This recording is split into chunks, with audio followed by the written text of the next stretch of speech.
Al-Qaida calls for revenge attacks on Sweden and Denmark. This post received a score of 8,800, with an upvote ratio of 93%. Here are the top comments in response to this article. Burning your own book equals disrespect your religion. Actively trying to kill people equals respect your religion. As a gay person who travels to the Middle East for work, there is very little use in rationalizing. I hide it and most of the time it never comes up, but I once had a discussion with an educated Muslim who told me casually how the only way to solve the gay problem was death and it would be merciful to do so. He didn't know I was gay, thankfully. Holy fuck, that's terrifying. But hardly surprising, unfortunately. Reddit is mostly American, especially this sub, and most of them have little to no interaction with fundamentalist Muslims. The only types that have generally gotten to America in large numbers thus far are highly educated and in desirable careers for the most part. That is changing now though, but they're really going to quickly discover what it is that us Europeans are freaking out about. True. A lot of Iranians went to the US and have done well.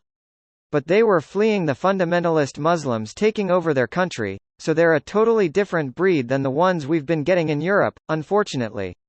Most Iranians in Europe aren't religious either though. My boss is Iranian. He openly calls religion and religious people stupid. Won't they settle for burning a book the Swedes like IKEA catalogs or something? And we spit on your so-called meatballs. Not Arabic enough. May your meatballs always turn out slightly flat on one side, so they're an eternal nuisance to cook evenly. Whoa, slow down there, Haas. You trying to create an international incident or something?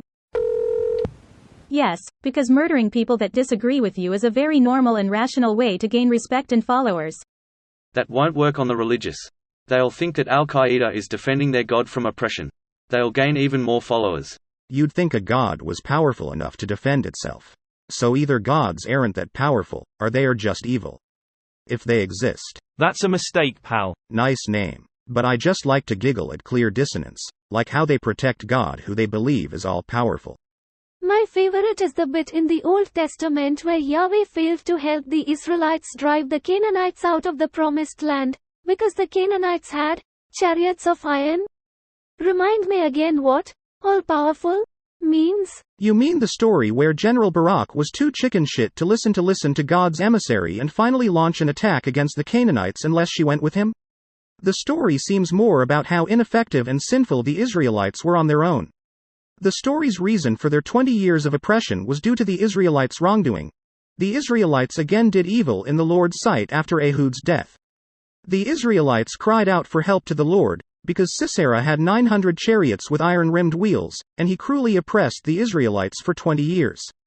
Judges 4:1-3.